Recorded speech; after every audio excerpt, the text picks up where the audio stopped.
Is Lionel Messi still as influential if the algorithm decides how good his content is before sharing it to the world? Are you hoping to accomplish sales? Or you're hoping to accomplish awareness, something else? There is a change in terms of what types of content really are more focused on year over year. If it works for Zara and for Shein, some of the two biggest, most famous retailers in the world, it can work for them too. Who wins the gold medal? What country?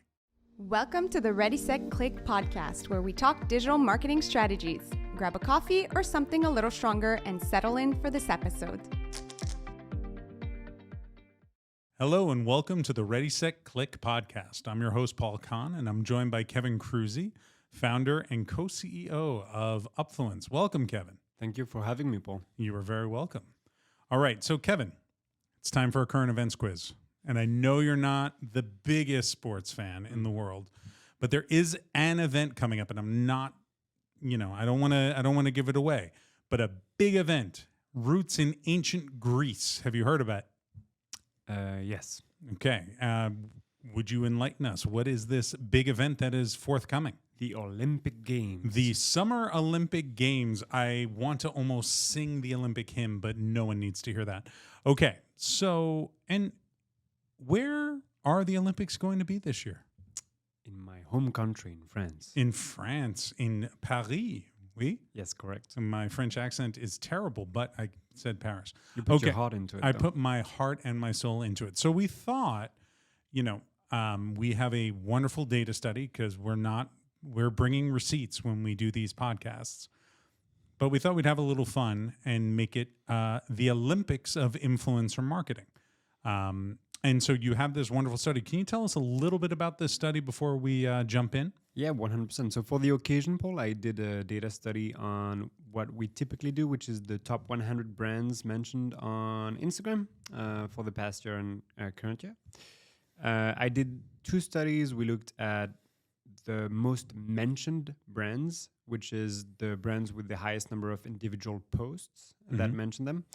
And we did the most engaging brands. So the brands that we call that the top 100 engage, which is the most engaging brands on Instagram from creators. So creators that have generated a lot of likes will tend to do a little better, and brands with a lot of creators that do a lot of likes tend to do much better.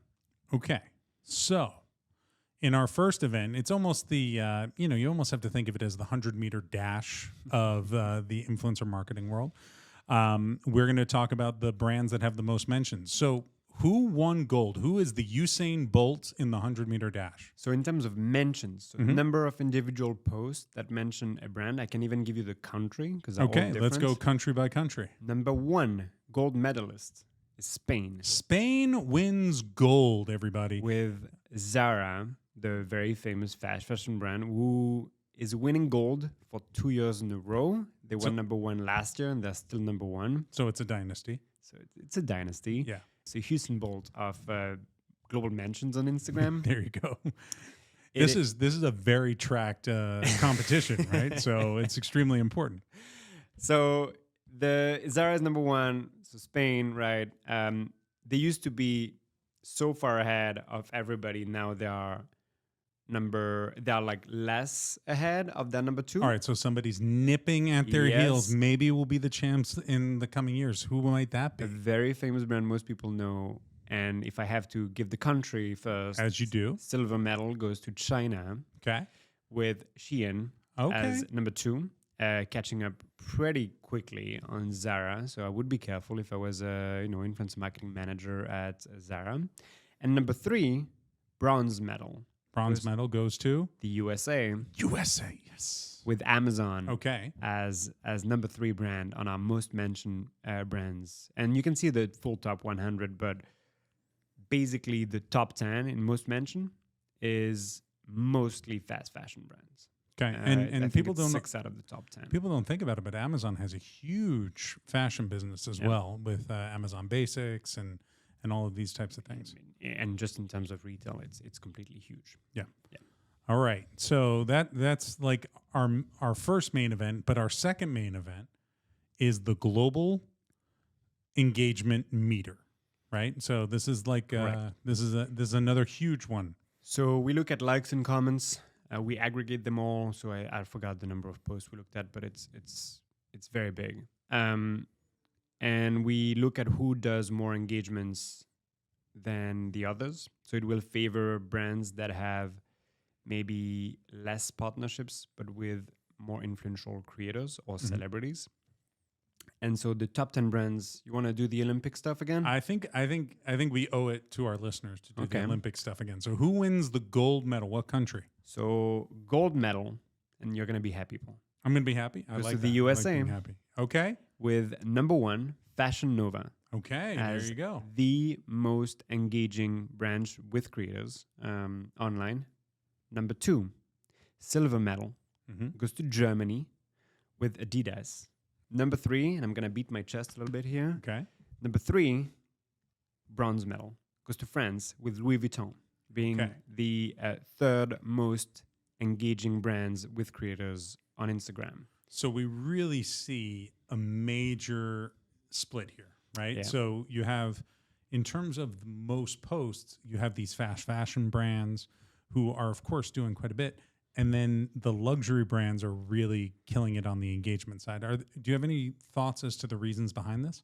Yes, I mean, the reason for me is fairly obvious. You have 2 different strategies that have been kind of like the 2 main angles you can take in the influencer marketing world for 10 years, which is, do I do quantity or do I do quality? So if you're a big fast fashion brand, it doesn't really matter. You don't really care who gets in the door, who talks, who mentions your brand. So these Zara, the Shein, Amazon, it's quantity, right? They want as many people as possible to mention their brands. Doesn't matter what kind of content they post. So what does that lead to, though? So when you have that army of creators posting, does that help at the bottom line? Does that help on the awareness side? Where does that really drive? I mean, it helps everywhere. What I just like, basically you will get to the same destination. It's just you're going to take another road to get there. And on the other hand, you have like the Adidas, right, which actually sponsors world famous athletes. So imagine a post by Lionel Messi does millions of likes and engagements and comments and so on. And Louis Vuitton is the same. Luxury brands are very, very picky when it comes to what kind of content you're going to publish, and they're going to double check everything. They're going to make sure you're big. They are going to make sure that you're brand safe for their reputation, right? So this is going to be a totally different approach. And as somebody who looks at data a lot, this is the kind of stuff I absolutely love about doing an analysis of that kind. It's like, it's obvious in hindsight, because you look at it and you're like, oh, of course it makes sense. The 2 very famous like angles, which one works better? But actually what the conclusion is that both work. And I love it because when you work with smaller brands, you can advise them to go for like a wider array of creators that mention their brand. So sending products very widely, like try to get as many people as possible to talk about them. And you can prove that if it works for Zara and for Shein, some of the 2 biggest, most famous retailers in the USA and in the world, period, it can work for them too. And at the other hand, if somebody wants to do a very precise, tailored, brand safe strategy because they have an established brands and they're very, very cautious about how their brand is mentioned online, they can also go for the luxury and like more like quality over quantity route, right? And on the engagement side, we do see a lot more established brands. Is that correct? Compared to the mention side? I mean, I don't know about established because Zara is like super established as a brand, right? It's just you see a different type of brand, right? You see products that are much more expensive. So I think it's less people trying to sell. They care less about like, so Zara definitely is trying to sell on Instagram. So is Shein. So all of these guys, they see Instagram as a source of traffic to generate sales. Whereas I'm 99% sure that this is not core for Louis Vuitton or Prada or Yves Saint Laurent, who are all in the top 10 of most engaging brands with creators. They just don't see creators the same way. It's more like brand awareness. It's more about like getting that name out in the right context. So you stay top of mind as a luxury, high-end, kind of lifestyle, aspirational brand.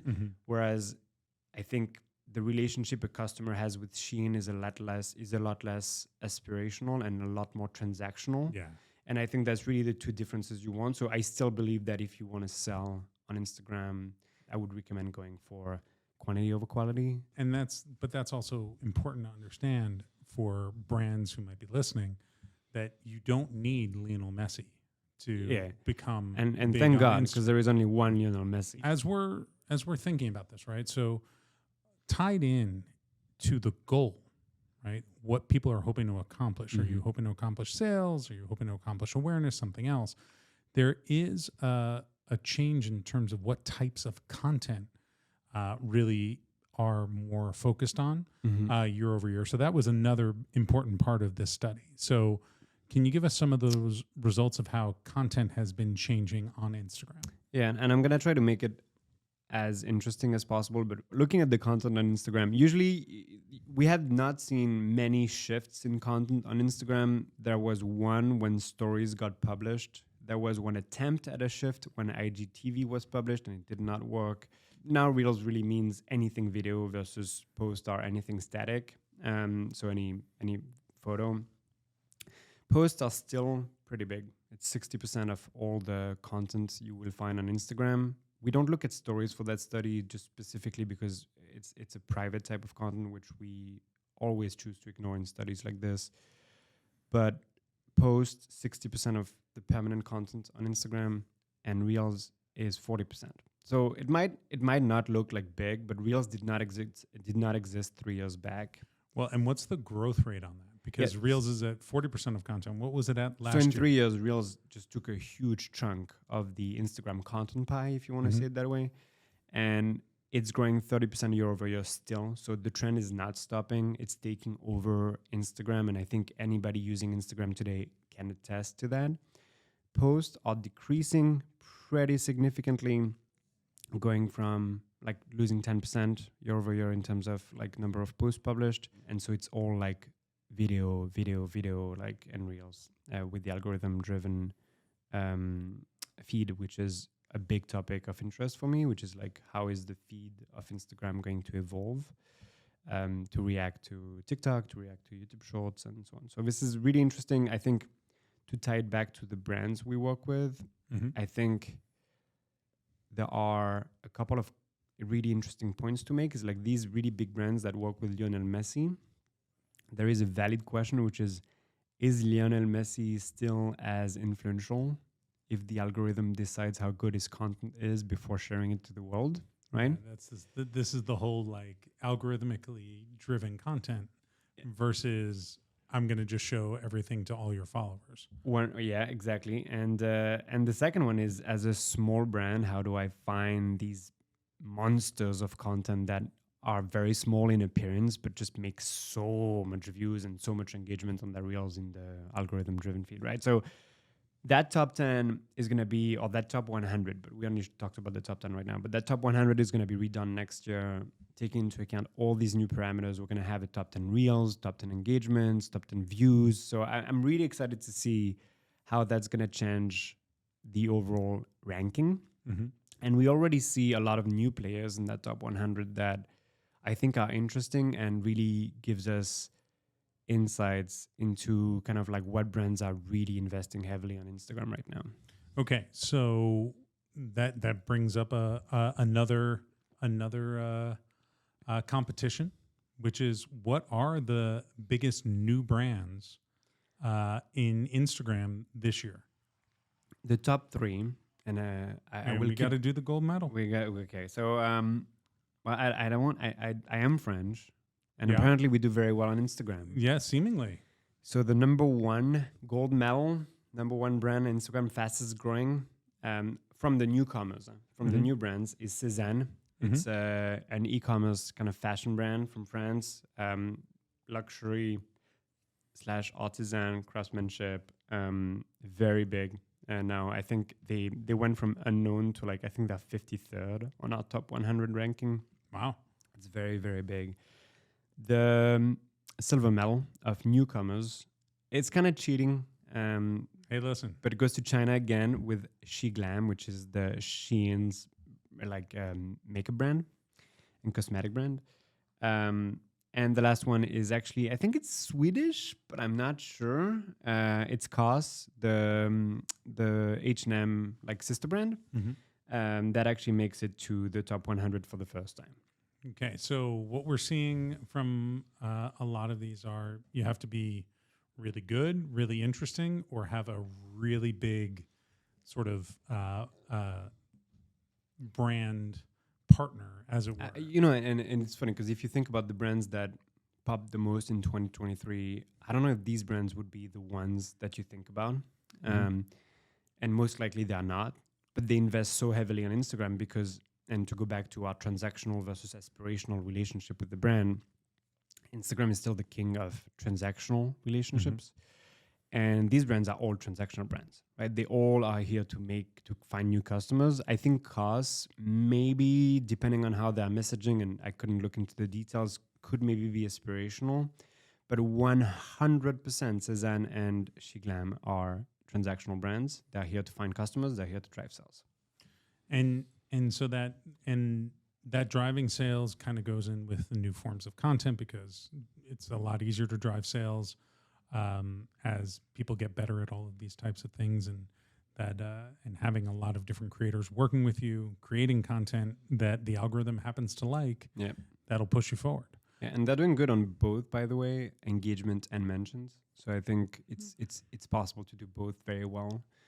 And there is only 2 brands that really shocked me this year in terms of growth, just because of how big they already were and how much they grew. Do we have one more? Do we have one more podium to give out? It's not about. I'm just give top 2. All right, we're gonna go top 2 because. But I think I was really surprised by the results of both Amazon and Disney, to give back the podium to the US a little bit here. That's 2. Yeah, I feel like we just got robbed of a gold and a silver, but I'm going to let it go. You were robbed of both, for sure. Disney is the fastest growing brand, and they were already in the top 100 last year. They picked up 25 position on the top 100, which is, at their scale, very hard to do. Bunch of reasons out there. They both benefit. So this is an engagement driven. But they both benefit from a lot of celebrities, but they always have, right? They also reinvested heavily on Instagram as a way to communicate and interact with their customers. And I think they are making a very big push for streaming, like now with Disney Plus, and so is Amazon with Prime. And they're really trying to leverage social media to get as much awareness as possible. And I think these entertainment brands are doing it right in a way, because they're reconnecting with people that I think sometimes are a little lost. So even the big brands can learn some new tricks, which is really interesting. All right. Well, Kevin, thank you for joining us on this special Olympic-themed Ready, Set, Click podcast. You can find the Ready, Set, Click podcast on your podcast app, on Spotify, anywhere where you can find podcasts. And also, please join us at upfluence.com, where you can take a look at the study that we referenced throughout this. Kevin, thank you so much for being here. Thank you, Paul. It was a pleasure. Thank you, everyone. Have a good day and enjoy the Olympics. Thanks for tuning in to the Ready, Set, Click podcast. Love this episode? Hit the subscribe button, give us a like, or leave a review. Until next time.